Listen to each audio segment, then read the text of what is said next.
हम ऐसा देख रहे हैं कि आज के समय में रिश्ते टूट रहे हैं, तलाक बहुत ज़्यादा हो रहे हैं। रिश्तों को बचाने के लिए आप हमारे देश के जो युवा हैं उनको राम कथा के माध्यम से क्या संदेश देना चाहेंगे? देखिए, ये आज के समाज में एक दर्द का विषय बन चुका है कि तलाक इस तेजी से बढ़ रहे हैं युवाओं में कि जो शायद आज तक नहीं हुआ कुछ समय तक। और इसको हमें समझना पड़ेगा।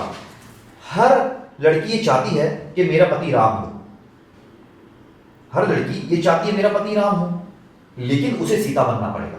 और हर राम चाहता है मेरी पत्नी सीता हो, तो उसे भी राम बनना पड़ेगा।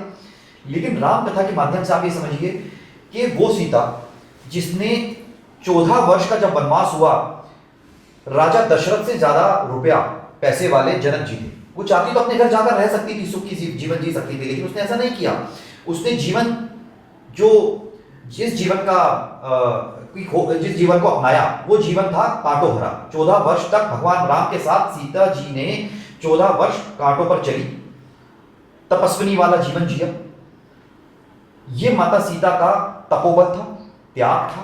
इस त्याग की मूर्ति हर नारी को बनना पड़ेगा। आप वो प्रकरण याद कीजिए, जब आप एक बात देखिए ना कि आज मेरी माताओं बहनों की जो रिंग सेरेमनी की रिंग है कितनी महंगी आती है। सोचिए माता सीता की रिंग सेरेमनी की रिंग कितनी महंगी होगी। जब केवट को उतराई देने का समय आया तो एक क्षण में माता सीता ने अपनी मुद्रिका निकाली सगाई की और बोला कि प्रभु आप ये केवट को दीजिए उतराई में। और श्री राम ने सब कुछ चाहते हुए वो रिंग, वो अंगूठी मुद्रिका उतराई में केवट को दी। ये माँ सीता का प्रेम था। और प्रभु राम का भी ये प्रेम था कि 14 वर्ष जब तक सीता जी साथ रही तब तक प्रभु राम ने बाद में खुद खाया, माँ सीता को पहले खिलाया। हमें समझना पड़ेगा, हमारे युवाओं को समझना पड़ेगा कि हम राम और सीता तो चाहते हैं पर बनते एक दूसरे के लिए राम सीता नहीं है।